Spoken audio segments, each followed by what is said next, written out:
I'm here with Tyler Hill. How you doing, brother? Good to see you, bro. Yeah, good, man. It's our first time actually meeting. I know we've spoken a few times, but it was like really, really good to finally meet you, bro. The Telegram thing's weird, right? You talk back and forth, you actually don't see the person. Yeah. Mate, this is like the value of something like a token or a networking event, especially in crypto, because usually, like I said, we're just on Telegram, we're on Google Meetings, we don't even have a camera in our office, so it's like you never actually meet anyone. Yeah. When you do, like the value just immense, right? It's crazy. And I think people should do this more. You know, I feel like the relationships that you build in person are way better than a Google Just Meet. 100%. I completely agree.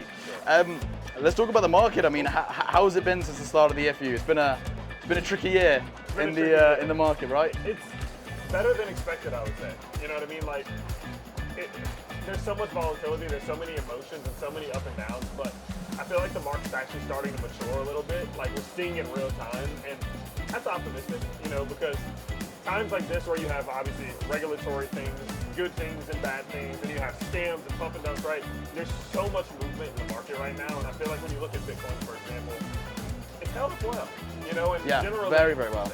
Some alts haven't done so well, like ETH hasn't done well, but some other alts have held up well too, and I think the market's actually maturing, and we're seeing that real time, and that's obviously beneficial for everyone, investors, business owners, creators, so it's good to see.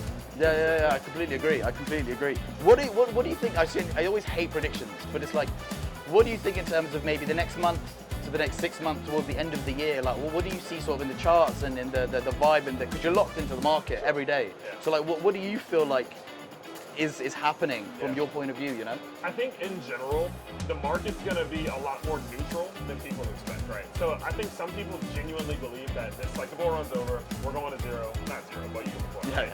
But there's also people who think Bitcoin's going to 250K this year. Like, the moment that we get any piece of good news, we're going to 250. And I think the market's going to be a lot more just neutral than people think, right? There's a lot of stuff that's happening out there right now. You see so much regulatory stuff happening. You see so much happening from a foundational perspective, so many projects that are building, so many changes that are genuinely impacting the intrinsic value of crypto as a whole. And I think all these things take time to soak in, right? For example, you look at what's happening in the government. They're starting to put in the crypto task force, right? These sorts of things and these changes to the laws and legislation, they take time. And I don't think that they're immediately going to have impacts like people think. So, long story short, I think that the market's going to give us just a good, casual, decent year. And I think that's totally fine. Yeah. You know what I mean? I think it's totally fine. And hopefully I'm wrong. Hopefully Bitcoin does hit 250K. But I think some of these catalysts, especially from an economic perspective in the US, they just need time. A little bit. It's funny because in equities, you know, people would be very happy with like a 10% year. You know, I think, like you said, the market is maturing. I think this is probably what we're going to expect. Like just decent-ish years, super volatile. But if we come out of the year with like a 10% up, like this is a huge win. You know what I mean? And that's that. There will still be volatility, obviously, right? But think about the market recently. We saw Bitcoin at 109, came down, bounced around 100, fell to 74, but snapped back at 94 now, right?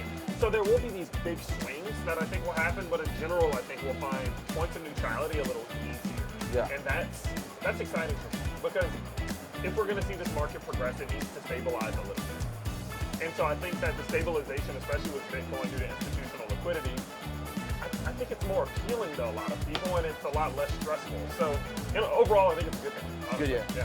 Excellent. Right, we have some quick fire questions I want to get through with you, man.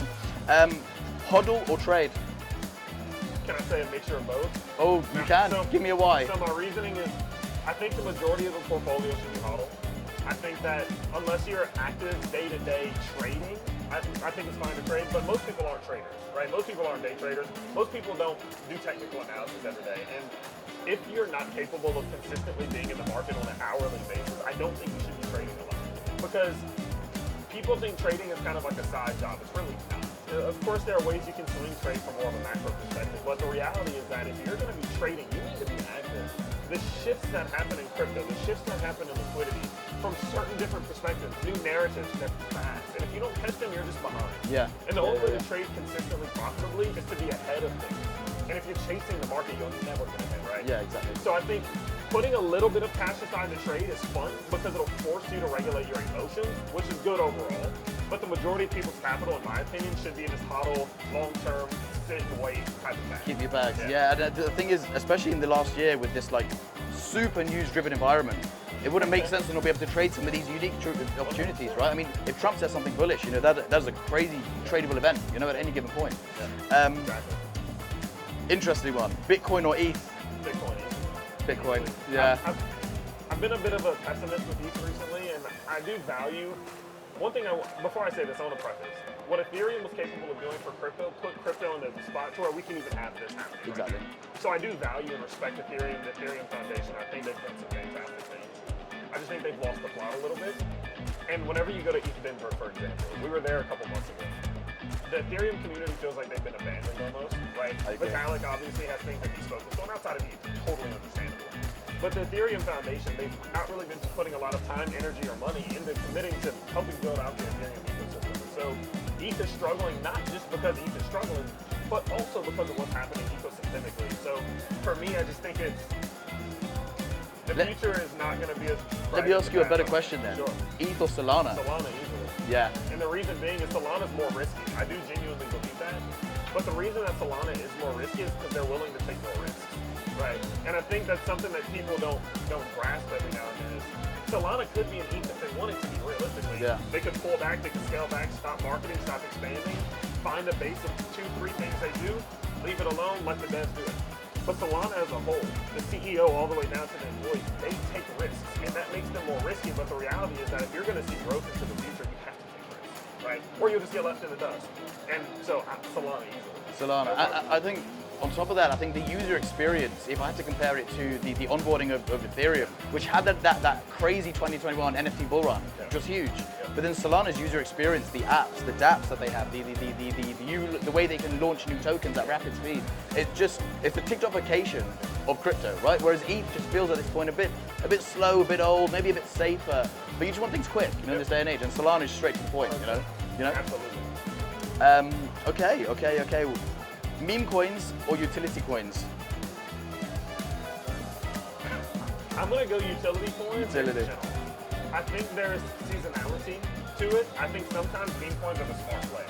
Take little research, you hope, you pray, and you just go for it. And the returns can be outsized, right? Yeah. In a 2021 environment, going into meme coins is a smart play, in my opinion, because everything's going to go up.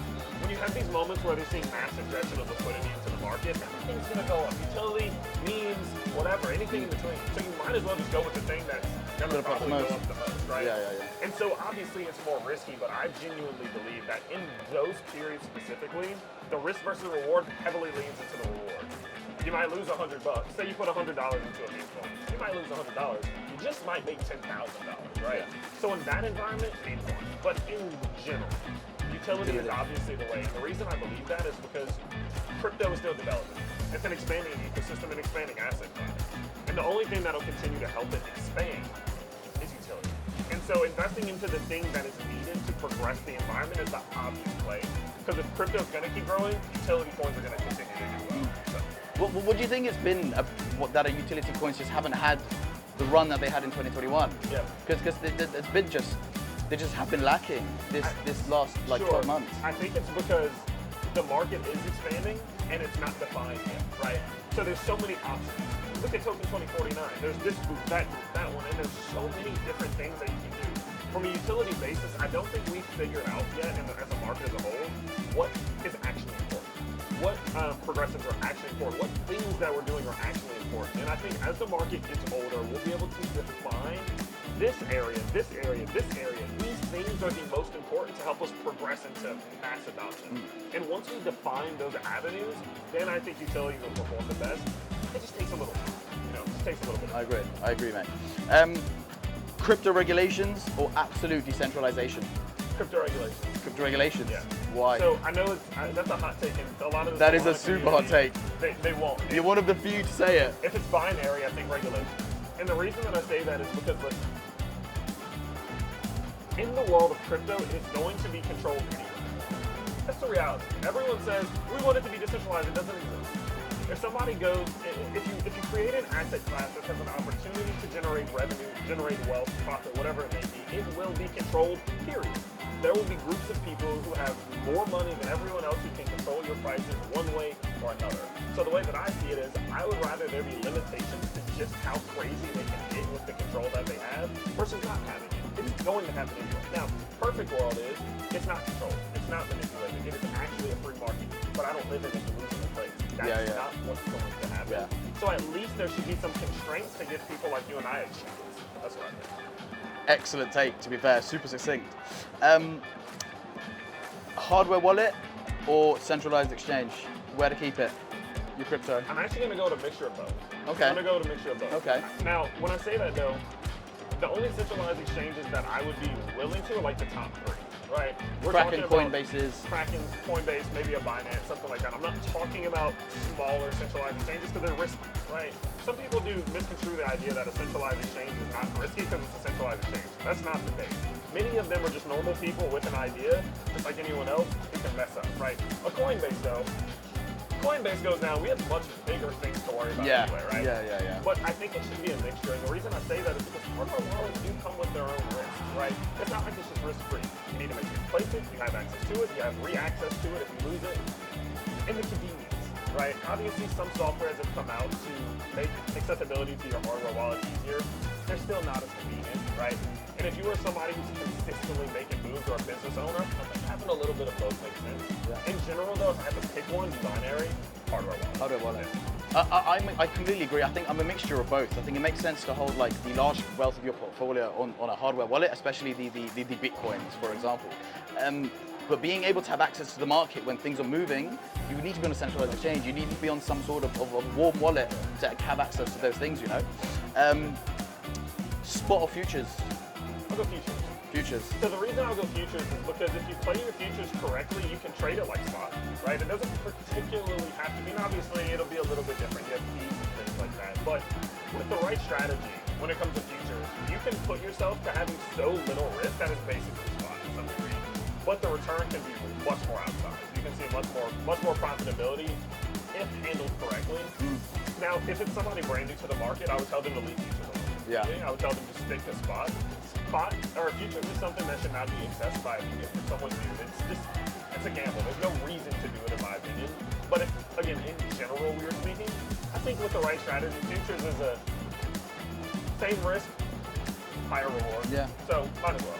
And you get access to just so much more capital with a lot less money. You know, like with $100, you can take a 10K position. You know, which is just, you know, it gives you so much more access to more money profitably. Again, it is a tool that has to be used with risk management and with a bit of training, with a bit of understanding that there is massive risk here. But it does just give you way more opportunities if you have less capital. Yeah. Perfect. Tyler, thank you so much, my friend. That was the quick fireside chat. Absolutely. A pleasure having you here, man. Thank you. Thank you. On to the next one, guys. Yeah, right.